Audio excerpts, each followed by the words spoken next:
जनाब, जवानी की जोश और बाहर दुनिया की खोज में भला कौन बुड़बक नहीं निकलना चाहता। वो तो कुछ मजबूरियां हैं जिसने हमें रोक रखा है, पर दोस्त वही मजबूरियां ही तो है जो सिखाती हैं इंतजार का असली फायदा। दिस इज हेवन, स्वर्ग है। इंतजार उस दुनिया से रूबरू होना, वहां की जादू को समझना।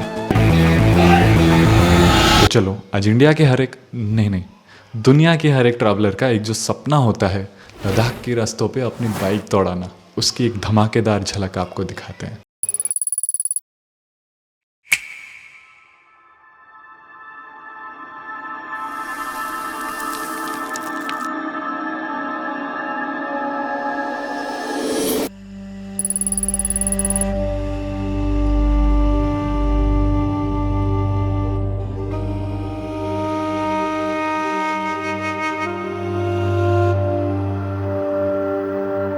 जनाब, कुछ सफ़र ऐसे होते हैं जिन्हें आप खुद प्लान नहीं करते, मगर वो खुद आपके रास्ते में दस्तक देती हैं। हमारी यात्रा में भी कुछ ऐसा ही हुआ जब हमें ये दीदी ने बताया कि जिस विशालकाय पहाड़ के नीचे हम थे, वही जगह 1999 की कारगिल युद्ध का साक्षी था।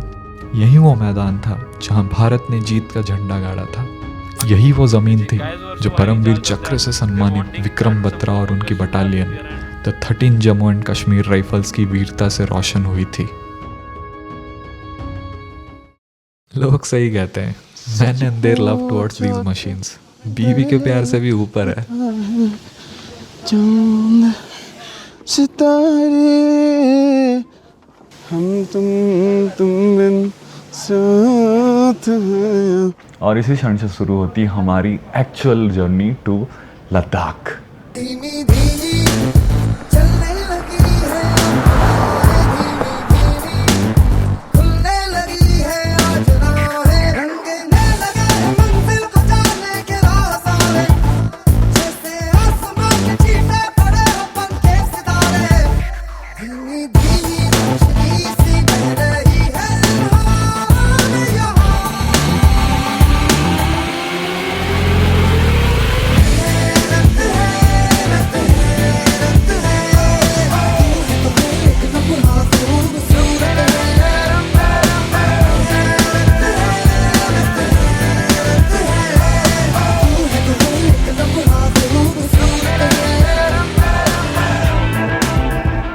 नज़ारा ऐसा था मानो हर एक मोड़ पे एक नई दुनिया में हम घुस रहे थे। इतने खूबसूरत पहाड़ और उन माउंटेन्स के अनोखे ज्योमेट्री और पूरा सराउंडिंग जैसे आपसे कुछ बात कहनी चाह रही हो। दोस्त, वो जो फीलिंग थी ना, लगा जैसे सबको मैं एक दफ़ा ज़रूर से ही एक्सपीरियंस कराऊं। पर जनाब, ये रास्ते भी उन्हीं को चुनती हैं जो अक्सर इनकी तलाश में हो।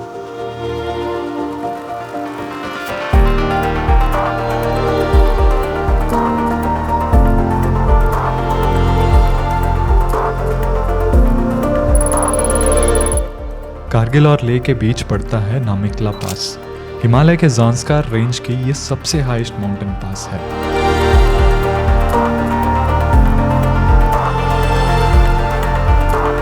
और ये कारगिल से लेह तक के बीच फोटिला पास के बाद सबसे दूसरा ऊंचा माउंटेन है।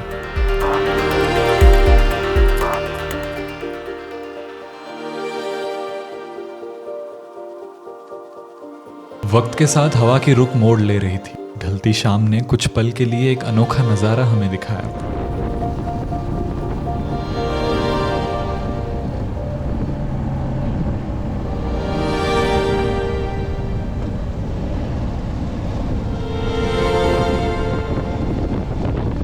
पर बिना सूरज की रोशनी के ये माउंटेन्स जैसे डरावनी दीवार बन के खड़ी हो गई थी।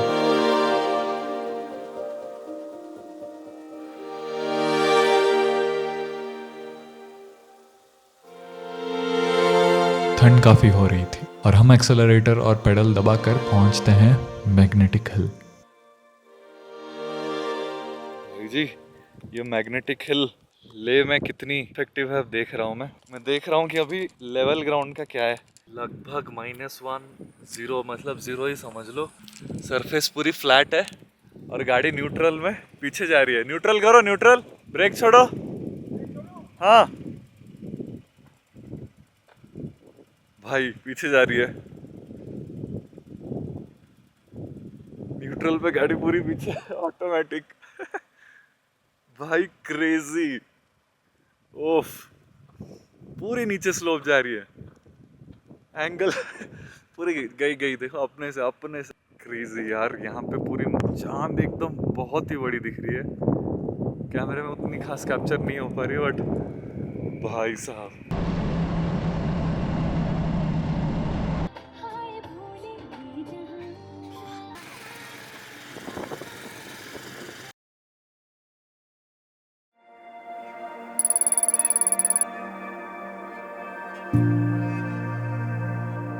जनाब अभी हम है ले सिटी में, और कल रात यहाँ पहुँचते पहुँचते बहुत ही लेट हो गया, और बहुत मुश्किल से एक होटल मिली जो कि कंफर्टेबल थी एक नाइट के लिए। अभी थोड़े नज़ारे हर जगह थोड़ी थोड़ी दिख रही हैं। यहाँ की एक बात तो है कि पूरे साल में जितना भी गर्मी हो, जितना भी धूप हो, ठंड बरकरार रहती है। इन ऊंचे पहाड़ों को देख लो ना, बादलों से ढके हुए, एकदम दिल शांत हो जाता है। तो अभी हम जा रहे हैं सीधे पैंगोंग लेक, और जल्दी निकलने वाले क्योंकि मैं नहीं चाहता कि शाम हो जाए वहाँ पहुँचते पहुँचते, क्योंकि वहाँ की खूबसूरती बेस्ट है, सबसे बेस्ट। शिट, मैं ब्रश करना भूल गया। खैर हमें ले सिटी घूमने का वक्त नहीं मिला क्योंकि पैंगोंग वक्त से पहुंचना ज़रूरी था, और लद्दाख में अंधेरा जल्दी होने लगता है। ले सिटी से निकलते ही ठीक से विलेज में हमें दिखता है द ठीक से मोनास्ट्री।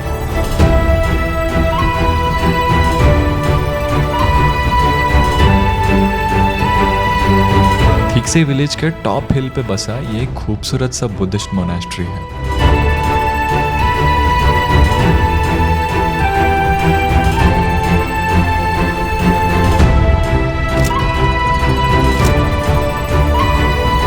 देखो यार, मुझे ना ठंड बहुत प्यारी है, और मौसम इतना बेहतरीन था कि एक्साइटमेंट में मैं रजनीश जी के साथ बाइक पे बैठ गया। मेरा फलसफा कंधे पे मेरा बस्ता, भूला मैं जहाँ ले चला मुझे रास्ता, बूंदों पे नहीं कहर समंदर पे। ओ, ओ, ओ, इलाही मेरा जी आए आए, इलाही मेरा जी आए आए।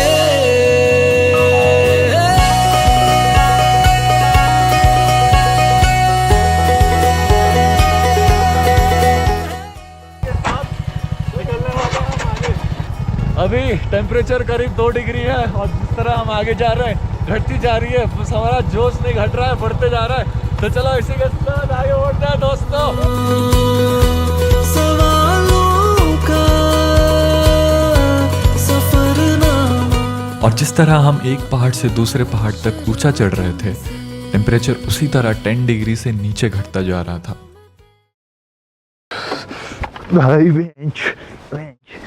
भाई बिना ग्लव्स के गांड फट गई मेरी। भाई ग्लव्स लाओ, ग्लव्स।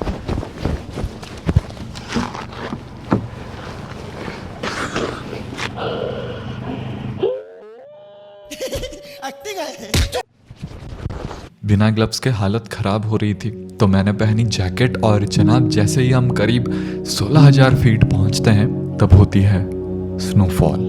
चलो, हाँ ऑन है, चलो चलो चलो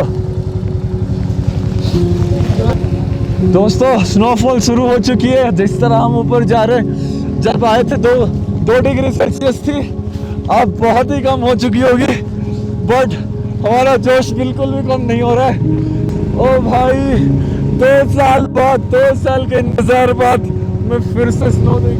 अब एक जगह रुकने का कोई मतलब नहीं, जितनी तेजी से हम इसको पार कर जाएं उतना बेहतर। भाई मैं मिस कर रहा था ये ठंड को, भाई साहब बहुत, के दिल फिर बेकरार है, छू लूं जो तुझे एक दिन, खो ना जाऊं मैं आया ही। बहुत ही मजा आ रहा है, और जैसे जैसे हम आगे बढ़ रहे हैं खौफनाक होते जा रहा है।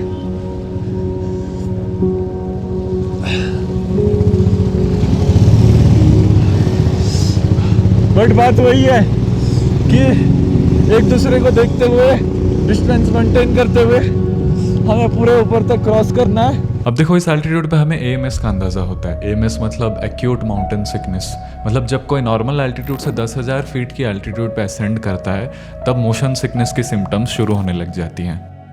हल्की बर्फ़ से सिर दर्द और एक अजीब सा अनईजी फील होने लगा था, पर चांगला तक हमारी जो एक्साइटमेंट थी उस वजह से हम इसे आराम से झेल लेते हैं। तो फिलहाल अभी हम पहुंच चुके हैं चांगला। इट इज़ 70,688 फीट और ये तो बस पहला सबसे ऊंचा जगह है। इसके बाद हम 19,000 फीट पर जाने वाले हैं।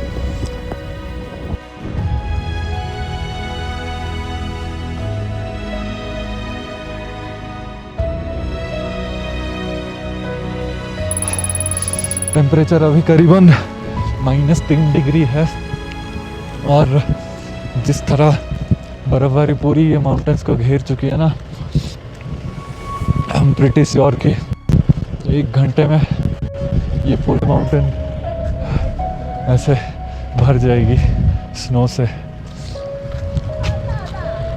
वो वाली जो दूर माउंटेन है ना, वो पूरी सैंड ड्यून्स जैसे दिख रही थी, अभी पूरी वाइट हो चुकी है। अभी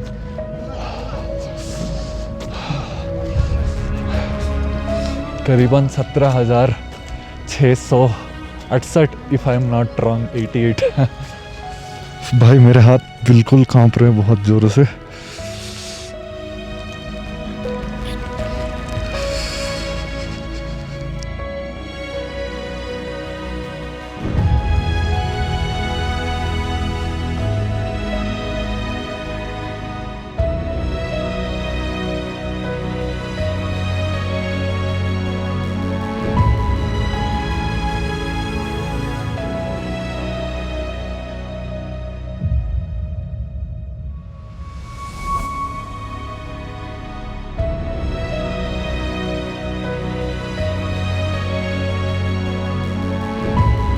अब चांगला से नीचे आते वक्त मेरे साथ एक गुड लक होती है। एक्सट्रीम ठंड के वजह से एक कपल जो बाइक पे थे वो हमसे एक हेल्प मांगते हैं कि उनकी बाइक हम पैंगोंग तक खींच ले और वो हमारे कार पे थोड़ा आराम कर सके बिना रिस्क के।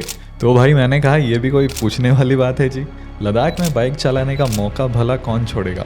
मैं और संदीप बाइक पे जैसे ही रोड हिट करते हैं ना, भाई साहब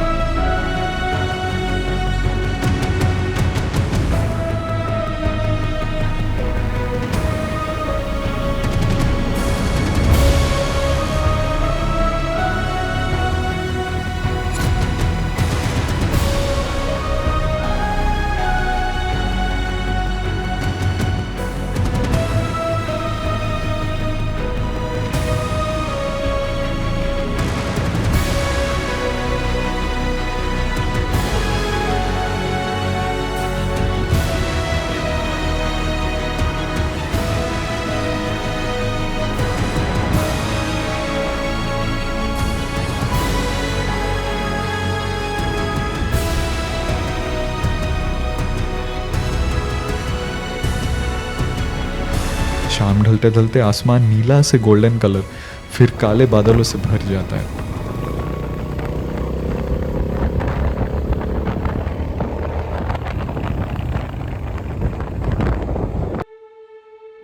अगले मोड़ पे संदीप और मुझे दिखता है एक लंबी कतार में फैला हुआ लेक। कैन यू इमेजिन इतने ऊंचे एल्टीट्यूड पे इन पहाड़ों के बीच एक लेक का एग्जिस्ट करना कितना अनोखा है ये।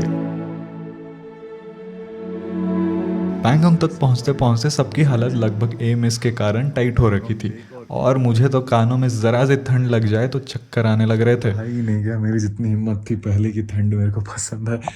जो भी कुछ ऐसा हाल है, ऐसा बैठा हूँ मैं अभी। 3 लेयर के कपड़े पहने हैं। पर जनाब बाहर कैंप फायर को देख मैं खुद को रोक नहीं सका।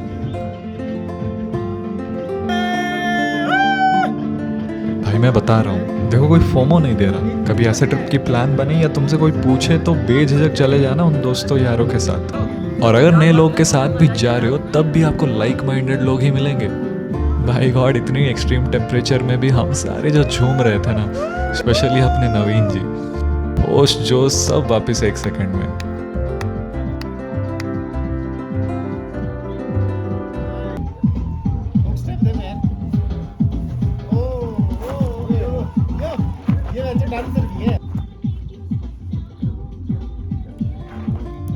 मौके कई मिलेंगे जिंदगी में, पर उस मौके को पहचान कर उनमें लम्हे बुनना ये तुम्हारी जिम्मेदारी है दोस्त।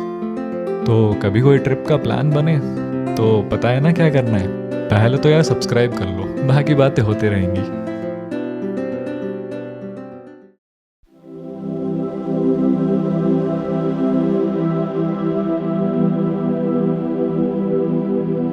ये है पैंगोंग सो।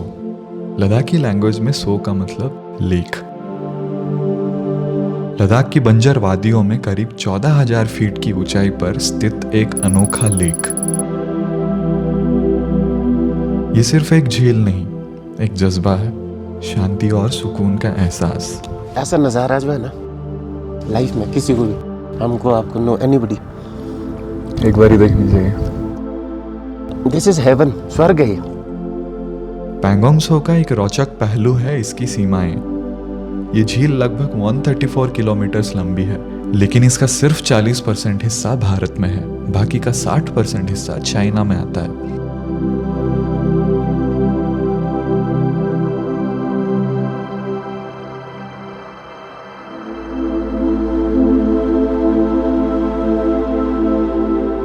वो जो आप माउंटेन देख रहे हो पूरे स्नो स्केप से भरी हुई है, ये वाली और ये स्पेसिफिकली सारे माउंटेन से अलग दिख रही है। यही खूबसूरती है इस जगह की कि हर एक दिशा आप अपनी नज़रें फेरो तो अलग ही व्यू दिखती है। हर एक माउंटेन्स की अपनी खूबसूरती है। एंड सारे माउंटेन्स के बीचों बीच एक खूबसूरत सा लेक, पैंगोंग लेक, बड़ा ही प्यारा है यार। ये झील भारत और तिब्बत को जोड़ती है और इसी वजह से ये एक इम्पोर्टेंट बॉर्डर भी है। इस झील का पानी इतना नीला है कि लगता है जैसे आसमान जमीन पर उतर आया हो। पैंगोंग सिर्फ एक टूरिस्ट स्पॉट नहीं, एक सफर है जो आपको अपने अंदर की शांति से जोड़ता है। यहाँ आकर आपको लगता है जैसे वक्त ठहर सा गया हो। और सही में ये झील कहीं ना कहीं हर एक ट्रैवलर में एक कहानी लिख जाती है। पैंगोंग को अलविदा कहते वक्त हम सबका दिल और मन एकदम शांत सा हो चुका था। लेह की सड़कों पर जो एक्साइटमेंट थी वो अब एक गहरी रियलाइजेशन में बदल चुकी थी। रियलाइजेशन इस बात की कि हम कितने बेखबर हैं इस दुनिया की असली सुंदरता से।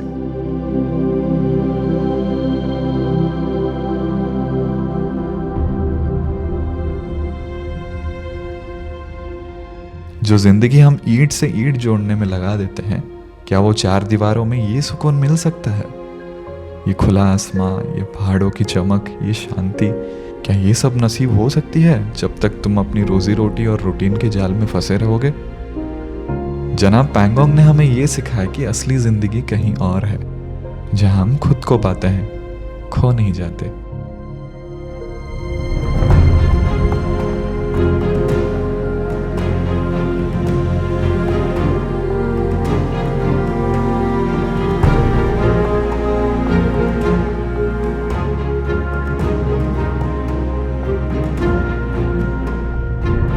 और नज़ारों के बाद अगर हमें किसी चीज़ की एक्साइटमेंट थी तो वो है भैया कैंपिंग और कुकिंग। आओ ज़रा मैगी बनाते हैं।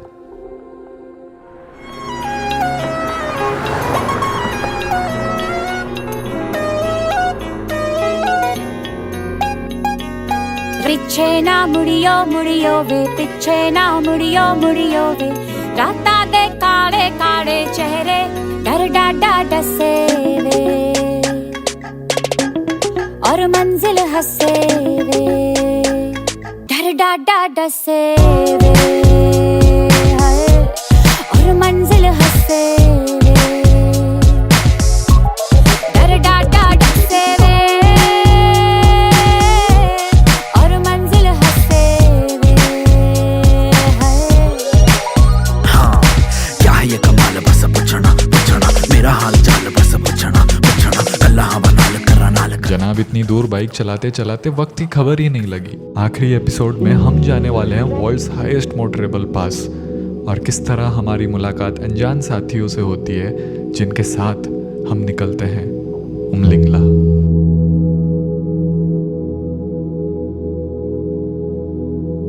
This is not looking good ना, साइन नहीं हो रहा है ना, साइन नहीं हो रहा है। इसको थोड़ा सा स्प्रे करो बेबी को, फिर